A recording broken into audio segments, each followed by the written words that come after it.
घंटे के अंदर ही अपना रंग दिखाना शुरू कर दिया है। तालिबान अफगानिस्तान के हर तबके को साथ लेकर चलने और खासकर महिलाओं को आज़ादी देने की शर्त पर सत्ता में आया, लेकिन कुर्सी मिलते ही उसने अपना रंग दिखा दिया। तालिबानियों को ही सरकार में जगह दी और महिलाओं की जगह नहीं थी।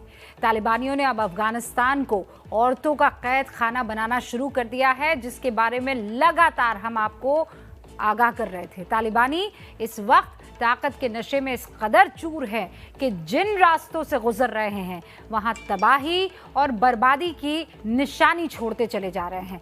तालिबान जैसे जैसे अपने असली रंग में आ रहा है, लोगों का डर बढ़ता ही जा रहा है और अब दुनिया की नजर भारत पर है। भारत का तालिबान प्लान क्या होगा, आपको समझाएं उससे पहले तालिबान का बढ़ता तांडव तो देख लीजिए। ये तस्वीरें तालिबान के ताकत के नशे में चूर होने का सबूत है। तस्वीरें काबुल एयरपोर्ट की हैं। तालिबान के इन लड़ाकों ने अफगानिस्तान एयरफोर्स के वायुयान पर अपने मनोरंजन का साधन बना दिया है। प्लेन के विंग से रस्सी बांधकर झूला झूल रहे हैं। पूरे अफगानिस्तान में तालिबानी जगह जगह इसी तरह अपनी ताकत की नुमाइश कर रहे हैं। तालिबानी वायुसेना के विमान को खेल तमाशे का सामान समझ रहे हैं। उनका डबल स्टैंडर्ड ये है कि उन्होंने अफगानिस्तान में महिलाओं के खेलने कूदने पर पाबंदी लगा दी और बड़ी शान से ये ऐलान भी कर रहे हैं कि उनका इस्लाम औरतों को खेलने की इजाजत नहीं दे। औरतों को हक और आजादी के बड़े बड़े वादों के साथ सत्ता में आया तालिबान सिर्फ 48 घंटे में ही अपने असली रंग में आ गया। उसने अफगानिस्तान को फिर से औरतों का कैद खाना बनाना शुरू कर दिया है। खेल का मैदान ही नहीं, तालिबानी तो सड़क पर भी औरतों पर कोड़े बरसा रहे हैं। तालिबानी कोड़े के सामने मजबूती से खड़ी ये वो जांबाज अफगान महिलाएं हैं जो अपने हक के लिए सड़कों पर उतरी हैं। पहले तालिबान ने इन्हें राइफलों से डराया, लेकिन जब इनके हौसले के आगे राइफल का जोर नहीं चला तो तालिबानी कोड़े लेकर सड़क पर उतर आए। अफगानिस्तान में विरोध की आवाज से बौखलाया तालिबान अब हिटलर के फॉर्मूले पर चल पड़ा है। जगह जगह पत्रकारों को पीटा जा रहा है। अफगानिस्तान से आई ये तस्वीरें वहां के उन पत्रकारों की हैं जो महिलाओं के विरोध प्रदर्शन को कवर कर रहे थे। तालिबानियों ने इन्हें अगवा किया और फिर जमकर पीटा। बाद में इन्हें आगे ऐसा न करने की धमकी देकर रिहा कर दिया। अफगानिस्तान में तालिबान का कब्जा होते ही वहां विरोध प्रदर्शनों का दौर शुरू हो गया था। उस वक्त तालिबान की तरफ से कहा गया कि वो सबको साथ लेकर चलने की कोशिश करेंगे, लोगों को अधिकार भी दिए जाएंगे। लेकिन तालिबान की सरकार के नाम और चेहरे सामने आते ही ये तमाम दावे धराशायी हो गए। तालिबानी निजाम का रुख साफ है कि अफगानिस्तान में अब वही होगा जो तालिबान चाहेंगे। अफगानिस्तान में तालिबान को सबसे ज्यादा मुश्किल जो है वो गली गली में शुरू हो गए विरोध प्रदर्शनों से झेलनी पड़ रही है। तालिबान सरकार में suicide bomber expert Sirajuddin Haqqani को गृह मंत्री बनाया गया है। उसने विरोध प्रदर्शन को कुचलने के लिए हिटलर वाला फॉर्मूला लागू किया है। हक्कानी के फरमान में ये कहा गया है कि प्रदर्शन करने से पहले गृह मंत्रालय को जानकारी देनी जरूरी है। विरोध प्रदर्शन की जगह और समय बतानी होगी। प्रदर्शन की वजह लिखित देनी होगी।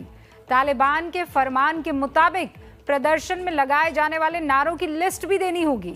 इन सब के लिए 24 घंटे पहले गृह मंत्रालय से अनुमति लेनी जरूरी होगी। सोचिए आप, $50 लाख का इनामी आतंकी अब अफगानिस्तान का गृह मंत्री है और उसकी कोशिश महिलाओं की आवाज दबाने की है, उनको घरों में कैद करने की भी है। तालिबान का पहला नियम औरत को घर में कैद रखना है और कुर्सी पर काबिज होते ही उसने इसे लागू करना शुरू कर दिया है। खेल के मैदान में पाबंदी, विरोध प्रदर्शन पर रोक के साथ साथ उसने स्कूल कॉलेज से भी महिलाओं को आउट करना शुरू कर दिया है। अफगानिस्तान में यूनिवर्सिटी और कॉलेज के दरवाजे छात्राओं और महिला टीचर्स के लिए तेजी से बंद हो रहे हैं और तालिबान के शिक्षा मंत्री ने पढ़ाई लिखाई को गैर जरूरी करार दिया है। जिस तालिबान राज में एजुकेशन पर शिक्षा मंत्री की ऐसी राय हो, वहाँ का निजाम कैसा होगा यह समझना मुश्किल नहीं है। तालिबान की कैबिनेट इंटरनेशनल आतंकियों से भरी है, ये आप अब तक जान चुके हैं। अब हम आपकी पहचान अफगानिस्तान के सेंट्रल बैंक के गवर्नर से कराते हैं। किसी आलीशान दफ्तर में मेज पर राइफल और लैपटॉप के साथ बैठे इस शख्स को तालिबान ने अफगानिस्तान के सेंट्रल बैंक का गवर्नर बनाया है। अब ये शख्स अफगानिस्तान की डूबती अर्थव्यवस्था को बचाने की नीतियां बनाएगा। तालिबान ने आतंक शास्त्र के एक्सपर्ट को अफगानिस्तान का सबसे बड़ा अर्थशास्त्री बना दिया है। अब इस शख्स के बारे में भी जान लीजिए। अफगानिस्तान के सेंट्रल बैंक के इस गवर्नर का नाम हाजी मोहम्मद इदरीस है। तालिबान की लिस्ट में इसे सेंट्रल बैंक की जिम्मेदारी दी गई है। अब तक ये तालिबान की आर्थिक गतिविधियों को संभालता था। इसके बारे में उपलब्ध जानकारियों के मुताबिक इसने कुछ साल मदरसे में पढ़ाई जरूर की, लेकिन अर्थशास्त्र से इसका दूर दूर तक कोई लेना देना नहीं है। तालिबान ने आतंक के दम पर अफगानिस्तान की कुर्सी पर कब्जा तो जरूर कर लिया है, लेकिन जनता उन्हें मानने के लिए तैयार नहीं है। ऐसे में तालिबानी कहीं ताकत के दम पर उनकी आवाज दबा रहे हैं, तो कहीं पैंतरेबाजी से। ऐसे ही तालिबानी हथकंडे की आज एक तस्वीर भी सामने आई, जिसमें तालिबान के कुछ लोग हाथ में झाड़ू लेकर सड़क पर दिखे। अफगानिस्तान में तालिबान ने सत्ता की गाड़ी तो संभाल ली, मगर फिलहाल उसका रुख पिछली सदी की तरफ नजर आ रहा है। तालिबान का कट्टरपंथी चेहरा ही सामने ज्यादा आया है। ऐसे में पूरी दुनिया के सामने चिंता के सवाल उभर रहे हैं। दुनिया के कई देश इस मामले पर समाधान की कोशिशें कर रहे हैं, जिसमें महत्वपूर्ण भूमिका भारत की भी है।